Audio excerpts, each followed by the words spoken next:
So we're heading right into session number 2. And for that, I would like to introduce Wangai Mambo. She's a medical student at Stanford. And I'll let you introduce yourself in more detail, please, Wangai. Hi, everyone. My name is Wangai. I'm a second-year medical student originally from Zimbabwe.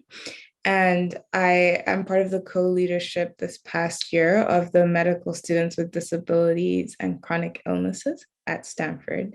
And I have the pleasure today of introducing our second session, Stigma, Mental Health, and Disclosure, which will be the talk will be given by Dr. Hinshaw.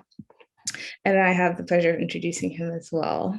Dr. Hinshaw is a distinguished professor of psychology at UC Berkeley and professor of psychiatry and behavioral sciences at UC San Francisco. He focuses on developmental psychopathology, clinical interventions, and reducing mental illness stigma. He currently serves as co-director of the UCSF UC Berkeley Schwab Dyslexia and Cognitive Diversity Center, and heads the Awareness and Hope arm of the UCLA UCB Depression Grand Challenges. He has authored over 380 articles, 12 books, of which have received numerous awards, and he's also received awards in teaching and international awards and research awards. And I will hand it off to Dr. Hinshaw.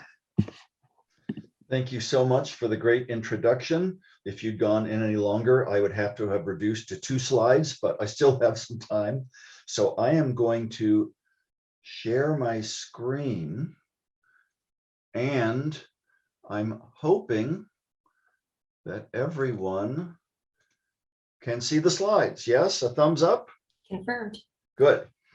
So here's what we're going to try to do for the next 40 or so minutes, and I hope to get some good discussion going immediately afterwards.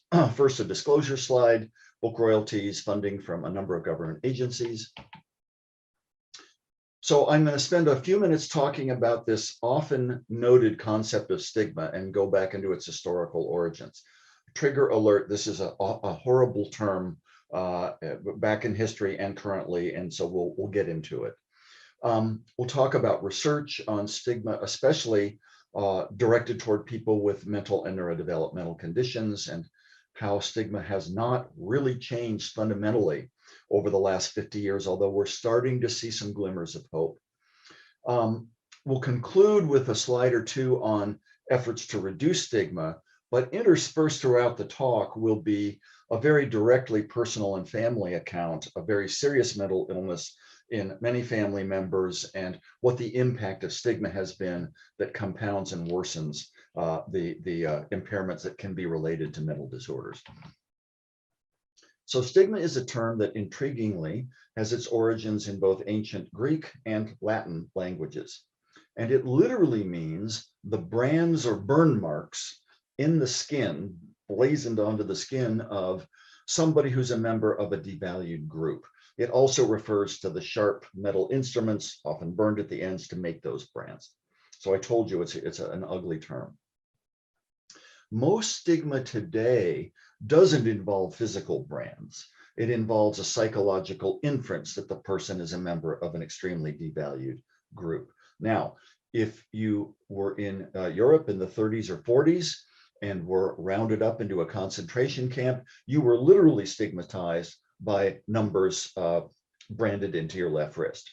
Many countries on Earth in the 1980s, before the advent of the antiretrovirals, literally branded HIV positive individuals, so everyone would know to keep away. But most stigma today is not a physical brand, it's a mental, psychological, symbolic one. So in the middle of the slide are a number of groups who have in the past or currently receive great amounts of stigma.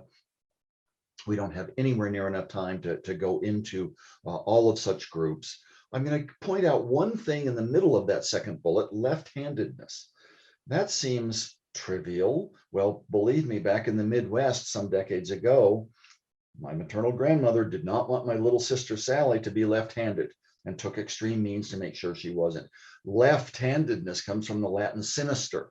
There's a lot of historical negative implications about being left and not right and all that kind of thing. But today, just as an example, if you're left-handed, one of the 11%, we think you probably have great spatial abilities. Maybe you get into MIT and you become a graphic designer. Sounds like a trivial example, but the point is what? As societal norms change, as cultural values change, formerly stigmatized attributes may be viewed as far less so. However, still in 2022, the most stigma, as if you look at measures of stigma, including social distance measures, how close or how distant you'd like to interact with someone in a particular group, the bottom 3 happen to be people with either mental or neurodevelopmental disorders, people who are unhoused, homeless, and or people who abuse drugs. And often these 3 go together in some of the most chronically mentally ill individuals. So we've got a long way to go. So if we had a long lecture on stigma per se, we would talk about some of the components of stigmatization. And one theory of human evolution is we're a very social species. We would never survive without that. But if we were overly social and cooperative all the time, we might get exploited by fellow humans. So bred in, if you will, to natural selection in our minds modules is we have to stereotype people. When we interact with a big group, who's like me, who's different from me? And sometimes those stereotypes, if someone appears very different, can lead into prejudice. Now, I'm a very progressive UC Berkeley professor, and I have never engaged in stereotyping except against our big rival, Stanford, who wears red, the cardinal, and it's a private school and it's elite. Now, all those things are true, but you might hear in my tone of voice, in this sort of lighthearted example, well, we won't be lighthearted very long, is that maybe I'm not so fond of Stanford people because they're the out group. And in fact, if a Stanford student comes up to Berkeley, California and wants to audit my class, I say, no way, this is reserved for Berkeley students. So in social psychology and cognition, stereotypes, which may not inherently be bad, they may be part of human nature, so to speak, can quickly lead into prejudice with a very negative affective tone, and then to discrimination. Now, aside from my trivial Cal Stanford example, what does discrimination look like over history for people with mental and neurodevelopmental disorders? Banishing in the Middle Ages for those people to live in the countryside like wild animals, or being placed in horrific public institutions that are aptly called snake pits, all the way to extermination, whether it's leprosy, Hansen's disease, physical disorders, people with mental disorders. Remember, one of the goals of Hitler's concentration camps was to eliminate from the gene pool not only Jewish individuals, but gay and lesbian individuals, people with intellectual and physical disabilities, as well as Roma gypsies, to keep the race pure. So the extremes of discrimination, which can lead to extermination, means that with stigma, we're dealing with life-threatening issues and we're dealing with our survival as a species. I wrote a book on this topic now 15 years ago. It's time for a second edition. I need to free up my schedule. And the book's called The Mark of Shame, published by Oxford U Press. And it was the first book in English language written in America on the stigma of mental disorders that wasn't a book of edited book of chapters by different people. So very quickly, art historians out there, whose painting did I choose as the cover art? This is Hieronymus Bosch's middle portion, a detail of his middle portion of a 1496 painting called The Extraction of the Stone of Madness, or The Extraction of the Stone of Folly. In Holland in 1496, the cause of mental illness was thought to be a rock inside one's skull. So Bosch, a very satirical, he painted the Garden of Earthly Delights and the Descent into Hell, these phantasmagoric paintings. And here we see the surgeon, but the surgeon's wearing a wizard hat. So the big question already is this a surgeon or a wizard? Without anesthesia, not known at the time, cutting a hole into the gentleman's skull to remove the mental illness cause, the stone. and the priest with the chalice is giving a blessing. And this poor patient is beseeching us, what on earth is going on?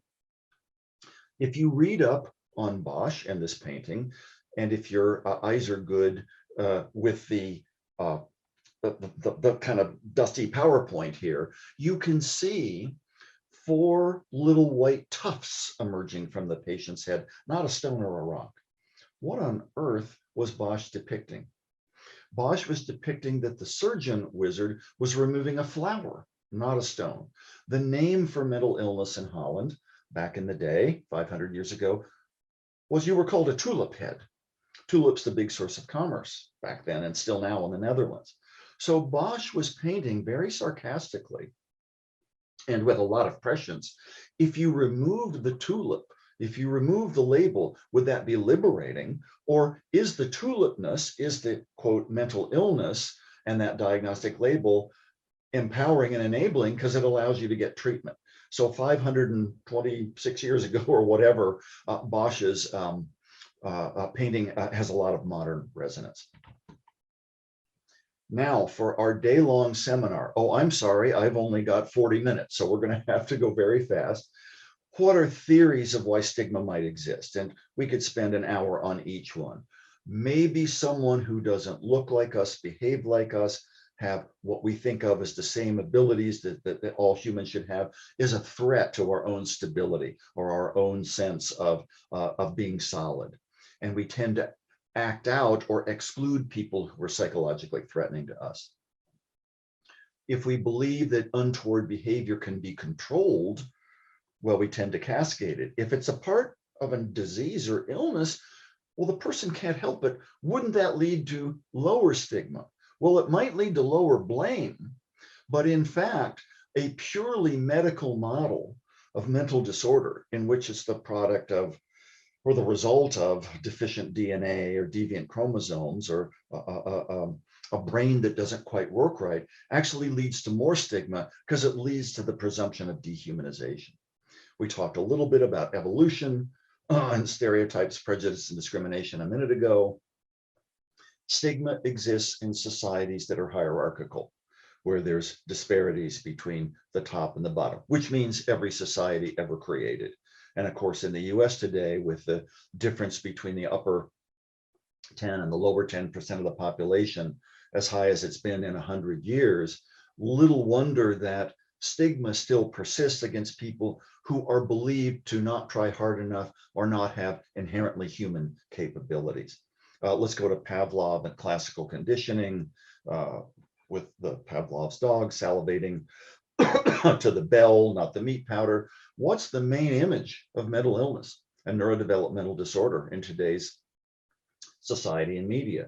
Well, maybe 2 things: deranged looking young men in their 20s who are known as school shooters, or people in the freeway underpasses of the Bay Area and many other locations who don't have a home, who don't seem to smell very good, maybe muttering. This is not representative of the vast majority of people with mental disorders, but it's the stereotype, and it's classically conditioned as this is the image that we all go around with. And I've talked about humanization. Dehumanization means that a person doesn't have the full capabilities and moral aspects, if you will, as most humans, and it's going to quickly lead to extermination.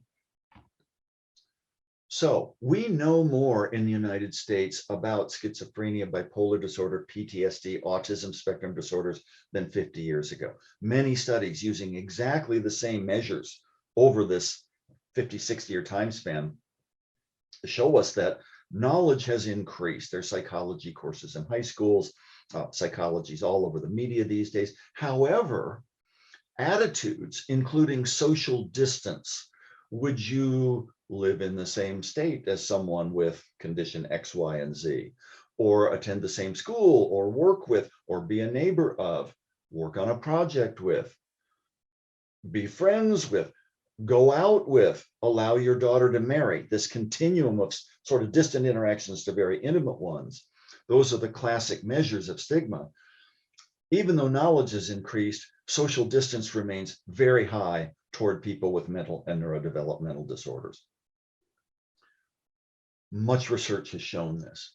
In half of the states, let's be anthropologists, not psychologists for a moment, in our country, if you, I'm going to use a very stigmatizing language intentionally, if you're crazy enough to admit that you have a mental disorder, you cannot vote in the next election, you're ineligible to serve on a jury, you can't run for office, you won't get your driver's license renewed, and you'll pretty much automatically lose custody of your kids.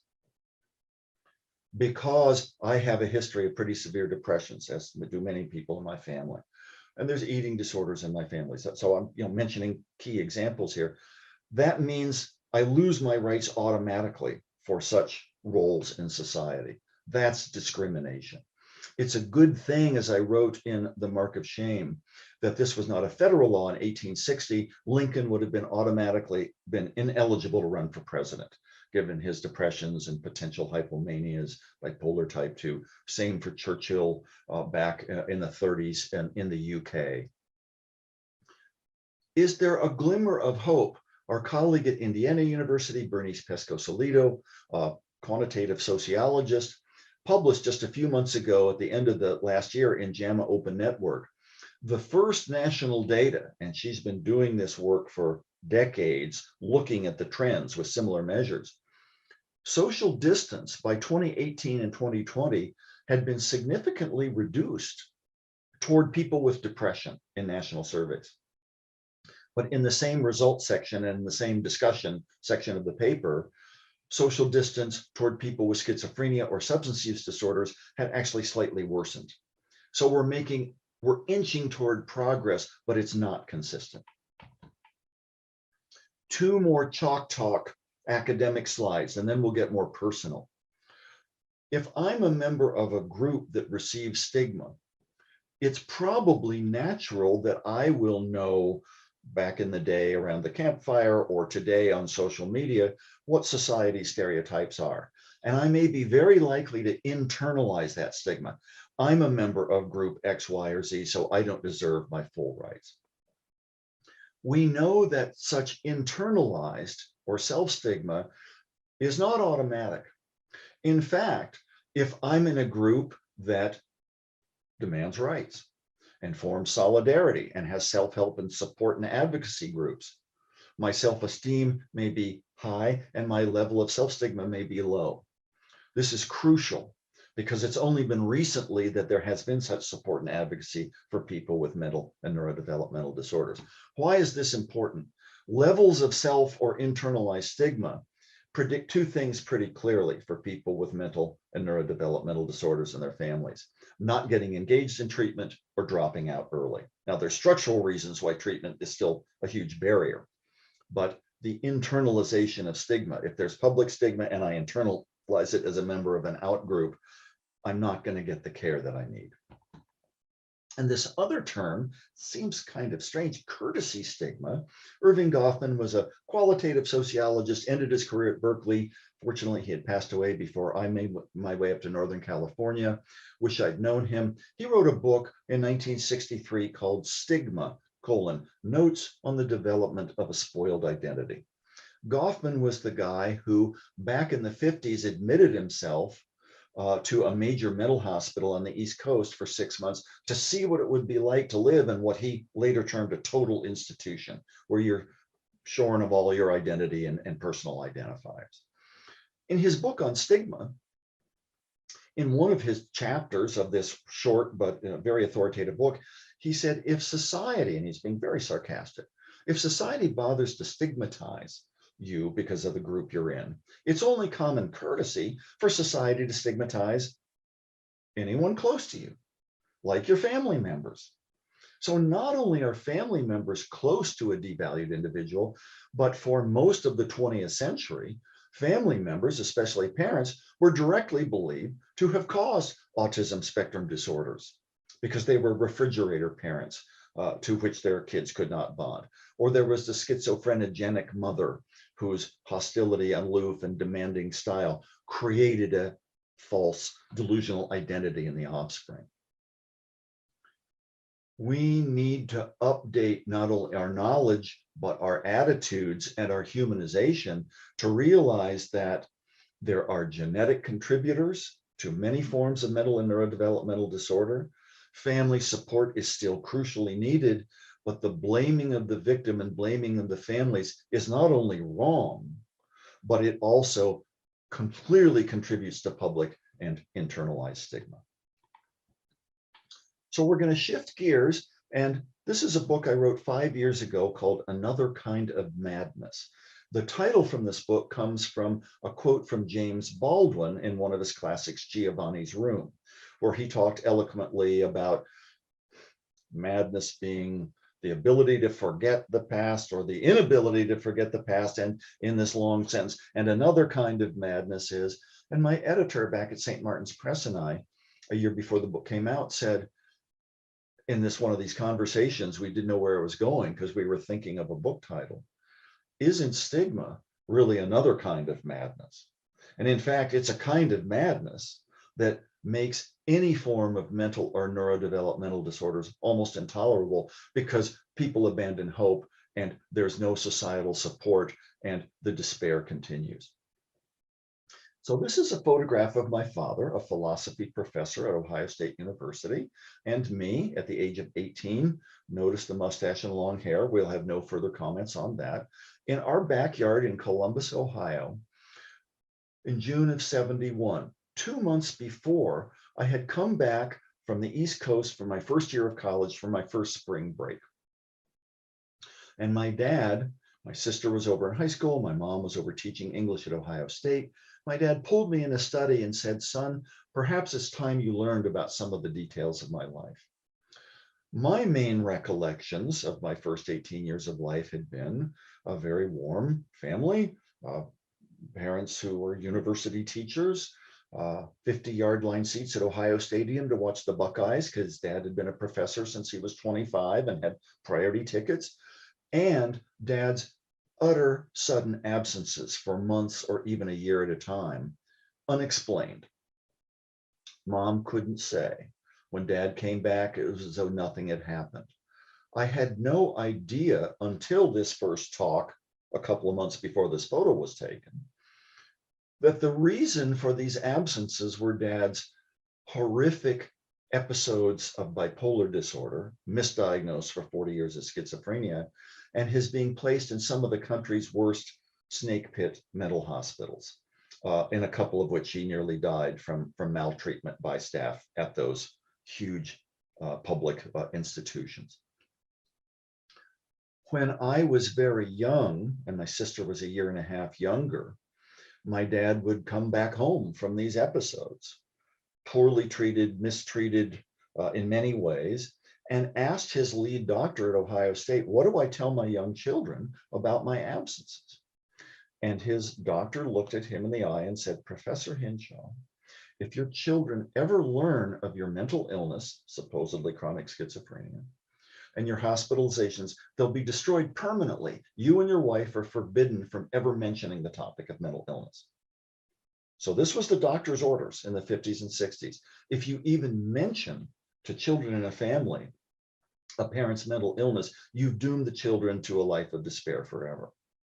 So in one of the passages of this book, I write a kind of a commentary. What if an oncologist today told a parent, if your children ever learn of your cancer, they'll be permanently destroyed. You can't mention it. Well, we'd sue the oncologist for malpractice, because cancer is a treatment that deserves and requires intense family support.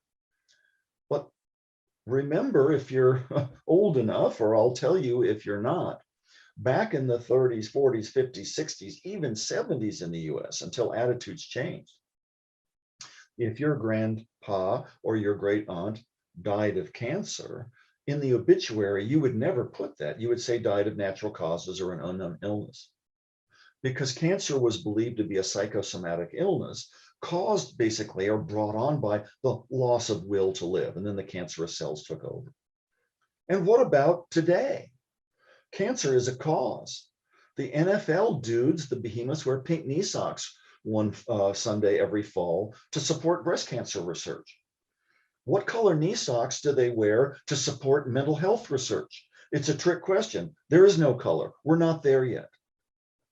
So remember left-handedness. Yesterday's highly stigmatizing tones toward cancer have been replaced by a battle to be won with family support. Maybe we'll get there with mental health issues and neurodevelopmental disorders, but we're still in the middle of our battle. So again, this idyllic Midwestern upbringing, or was it? I was terrified when my dad was gone, but couldn't talk about it. Back in history, one of the things Dad told me during that first discussion we had during my first spring break from college was his first episode when he was 16 years old, and his family lived in Pasadena, California. 3 older brothers, 2 younger half-brothers, because Dad's mom had died when he was 3. Already there's a risk factor. If you lose a parent to death between the ages of 3 and 5, it's a big risk factor for later episodes of depression or bipolar disorder.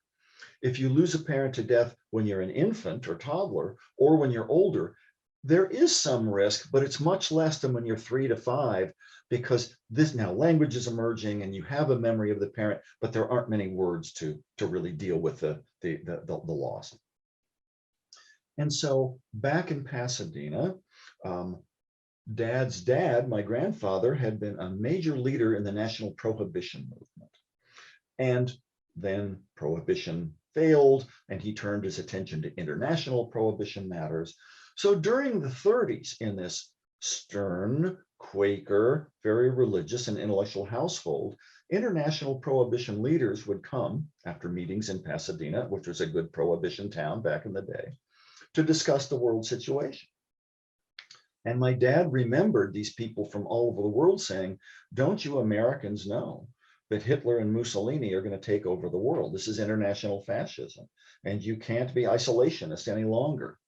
And in 1936, just before he turned 17, Dad began a period of 3 to 4 days where he slept an hour a night, wandered the streets of Pasadena, and began to believe he'd been put on earth to save the world from the Nazis.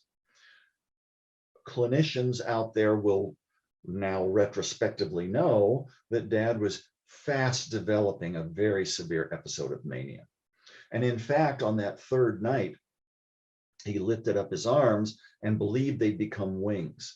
So walking all night at sunrise, he climbed up to the roof of the family home in Pasadena and made a flight because he believed if he flew, the world's leaders would stop the fascists. How long did his flight last? About a second, and he crashed to the pavement below the front porch. He had a concussion. He was bleeding from the head. His left arm was broken. Parents were away at a prohibition meeting. His older and younger brothers had not known where he was the previous night, rushed out to see their brother, beloved brother, at age 16 and a half, muttering on the sidewalk about the fascists. Dad got taken to LA County Hospital, which still exists just east of downtown, but they knew that someone with chronic schizophrenia, which was the diagnosis, couldn't be helped there. So he was shipped over to Norwalk County Hospital in the low San Gabriel Valley. He was on an adult unit. There were no medications. There was no individual or family therapy. Many of the bunkmates of my dad were individuals with microcephaly, which today you might contract if your mom had the Zika virus when pregnant with you. And Dad, in this first talk we had, said, I realized, son, then my true identity. I wasn't a budding scholar of philosophy or a football player or shot putter. I was as deformed mentally as the misshapen heads were of the men on the unit I was on. During that first hospitalization of 6 months, he continued to believe in the fascist threat, which is of course real, but he believed that the Nazis had come over and poisoned the food supply at Norwalk Hospital. And in order not to die of poisoning, he drank water but stopped eating and went from 180 to 117 pounds. And his family was called in to administer with the minister there to witness the last rites because their son had been lost. He somehow regained more rationality, started eating, was discharged after 6 months, again with no treatment, seemingly back to normal, returned to Pasadena to Pasadena High School, and the family decided never to raise this last 6 months because it might jinx his recovery, and it was too shameful. So not dealing with it, not talking about it, pretending it never happened, was bred early into the family legacy.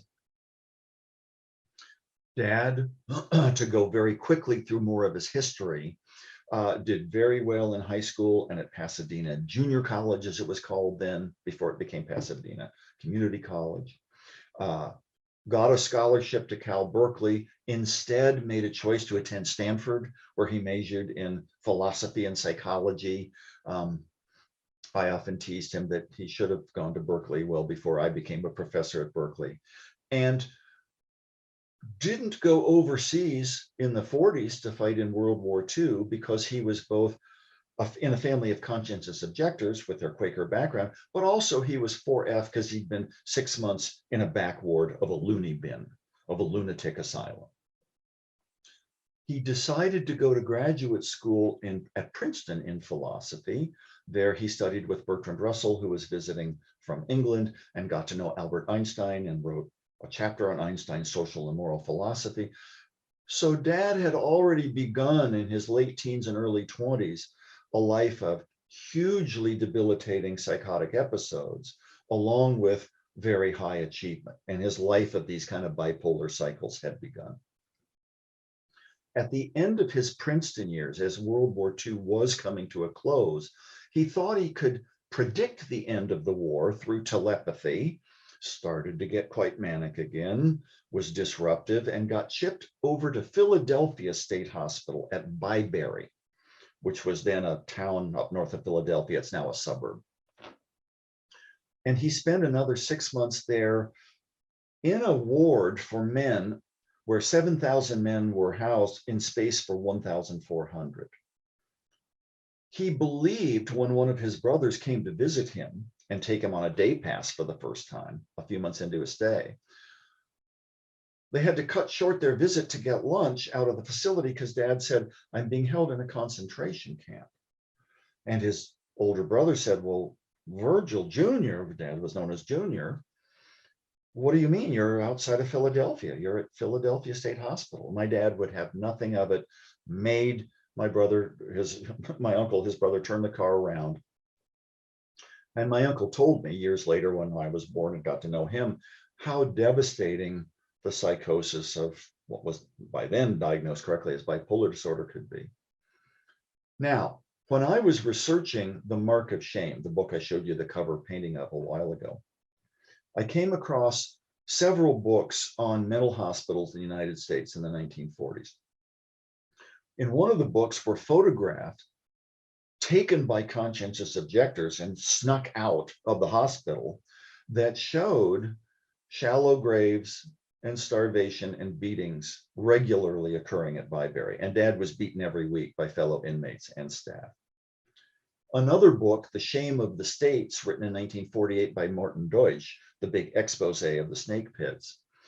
And Deutsch had been 3 years before for the liberation of Dachau and Buchenwald, and said the only thing in the United States that was anything close to that experience was being at Byberry State Hospital in 1945, the year after my dad was there. So the delusional belief of Dad's that he was in a concentration camp was factually inaccurate, the way delusions are, but had a metaphorical truth. And I came to appreciate, as my dad and I continued our conversations through the rest of his life, after that first revelation when I was a freshman in college, of what experiences, and as we heard from that wonderful discussion from our first speaker, what storytelling can do to liberate us into the truth. Very quickly, Dad recovered from that second episode, went back to California, had published well as a grad student at Princeton, got a job as a professor at Ohio State, made his way to tenure, met on a blind date my mom, a grad student in history. They fell in love, but what did Dad tell Mom during their courtship? "Honey, I had a little trouble in high school and at Princeton. Would you dare to tell your fiance in the early 50s that you had chronic schizophrenia and had been in back wards?" It was verboten. His fear was she would have never married him. So when did mom realize what the other side of her husband was? When she became pregnant with me and pregnant with my sister in the 50s. During both pregnancies, dad became acutely symptomatic, was not around. He was in a hospital when I was born, was in a hospital when my sister was born. And the cycle again of achievement and mania and despair had really begun.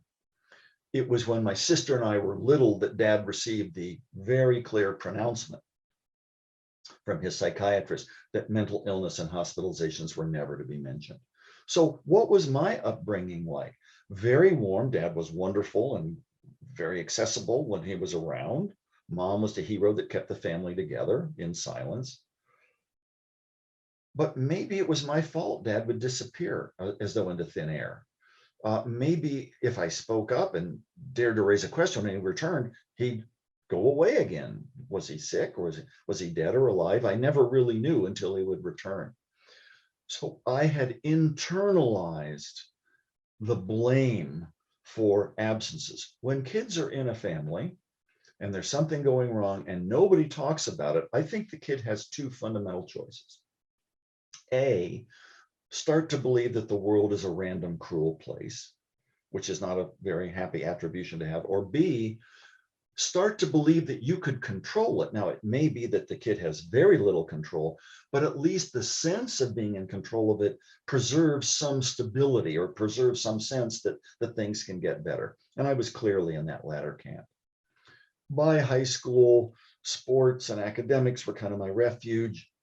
I wasn't smart enough to apply to California to go to college, but I applied back east, went to Harvard, learned about my dad for the first real time during that first spring break, immediately changed my major to psychology, immediately had a mission in life because I didn't believe dad had schizophrenia. He seemed way too completely back to normal between episodes. Yet at the same time, whom did I tell? Roommates, girlfriends? No, are you kidding? Professors? I never got a letter for grad school if they knew I had a father who had chronic schizophrenia. So both I developed a mission and I developed a sense of terror that I was next to go to a mental hospital and live for many years with not only the migraine headaches that all the men in the family have had for generation after generation, but a real sense that I was walking a tightrope every day that I stayed alive. Finally, disclosing the family to friends, getting into therapy, made me realize that you don't have to keep it all inside. I'm going to show you a few pictures and we'll get into the wrap up. Here's a picture from 1923. This is in Chicago, where the family lived then, in an international prohibition newsletter. And the photo is entitled "The Motherless Hinshaw Boys." Their mother has died a couple of months before in surgery at Chicago General Hospital for cancer. Uncle Bud is on the right, big, strong 11-year-old. Uncle Randall is in the wagon now, going left to right. Spiky contemporary hairdo, became the economist who visited my father at Byberry State Hospital. Uncle Bob has just turned 5. He's in the middle of the wagon.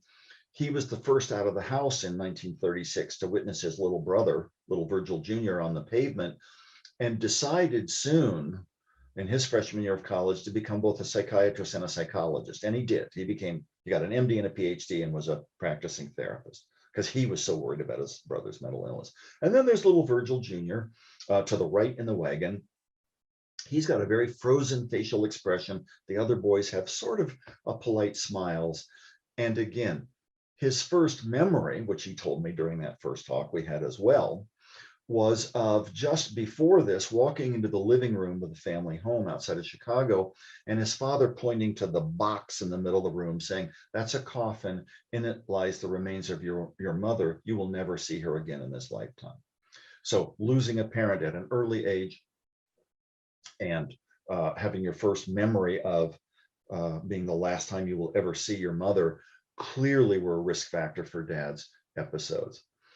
My grandfather remarried. My grandmother had been a missionary. My step-grandmother was a missionary, very religious.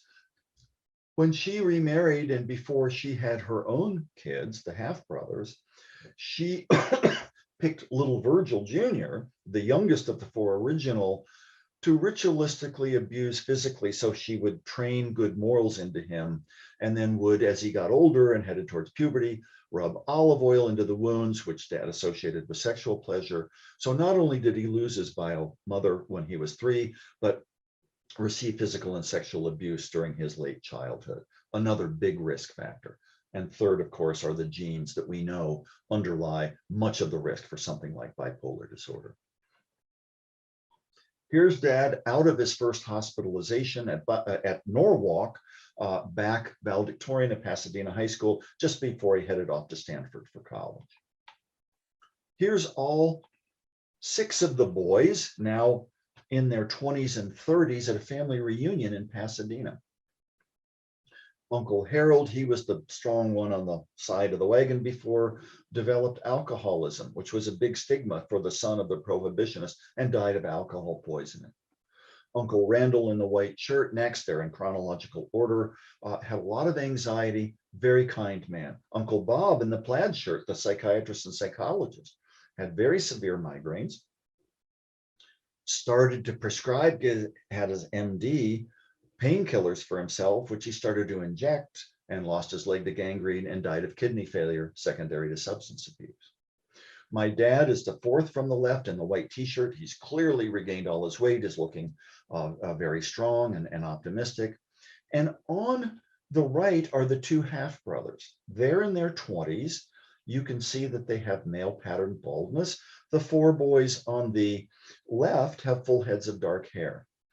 My Uncle Harold in the sweater vest was a famed pianist. My Uncle Paul over on the far right was a soloist with the LA Master Chorale for 50 years. So a lot of musical ability.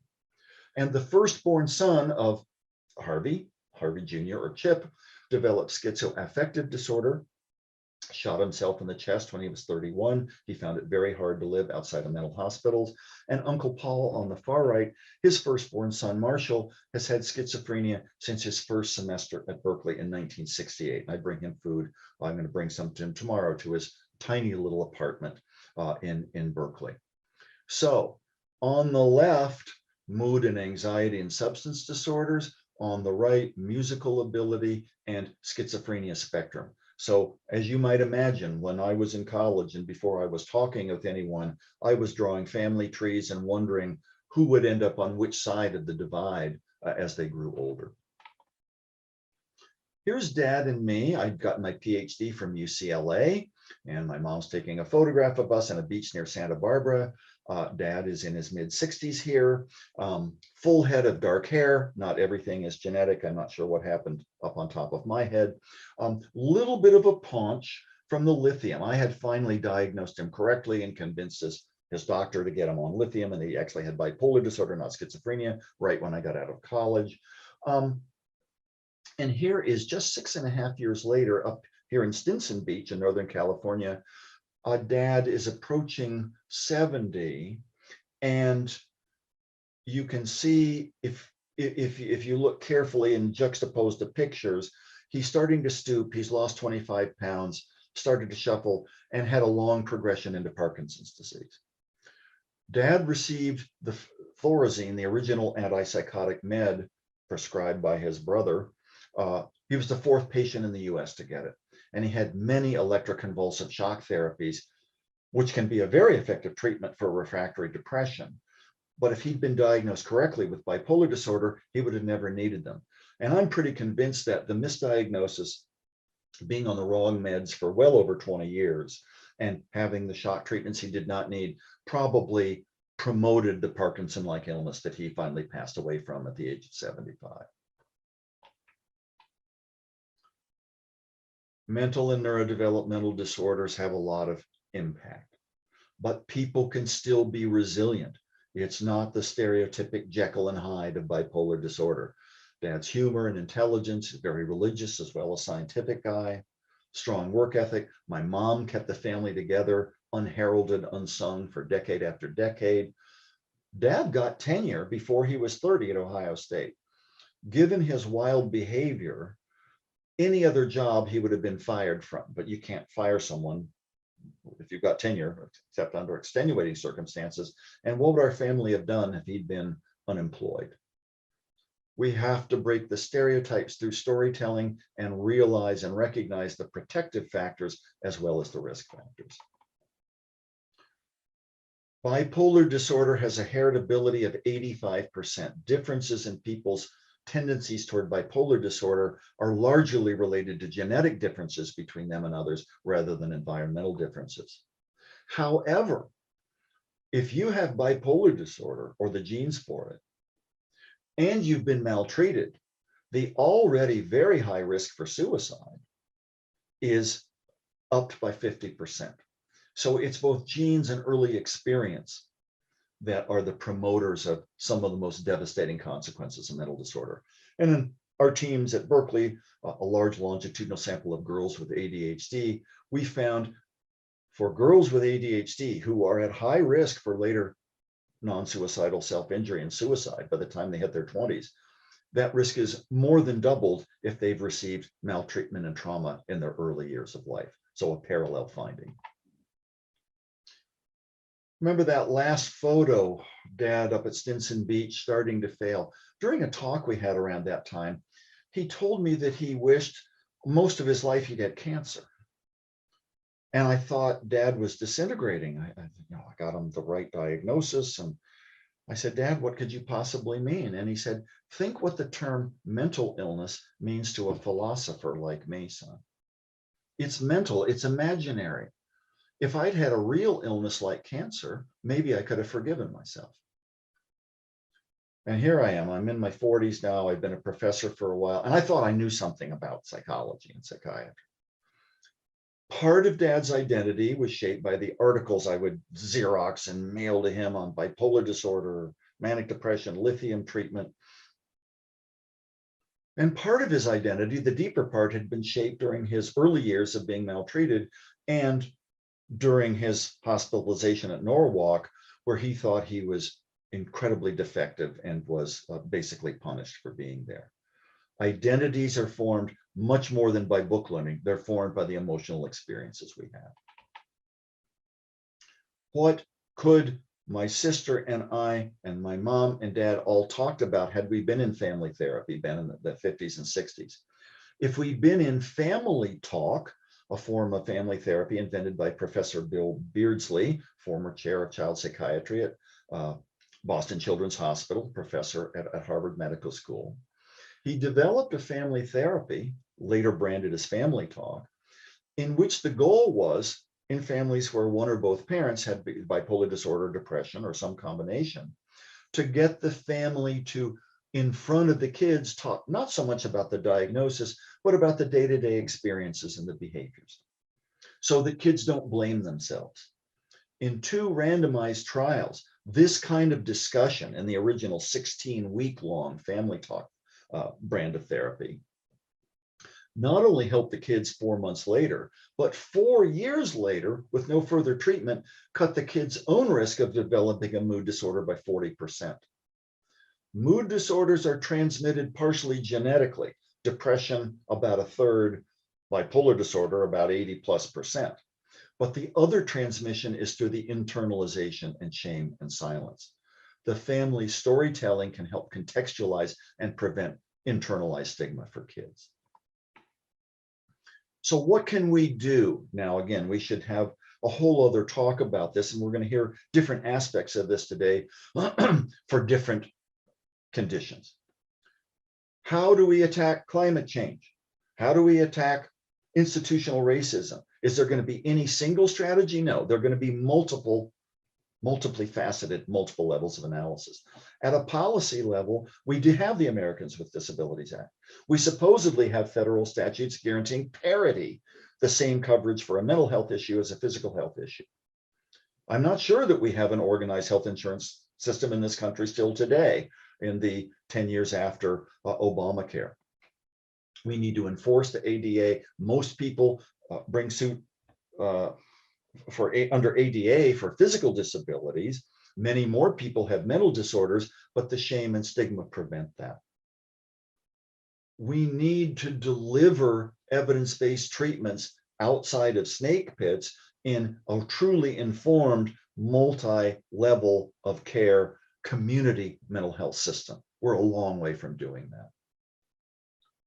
So top-down, policy and dissemination of treatment. Middle out, the media still perpetuates stereotypes. The main images of people with mental and neurodevelopmental disorders, like autism spectrum disorder, are of violence or incompetence.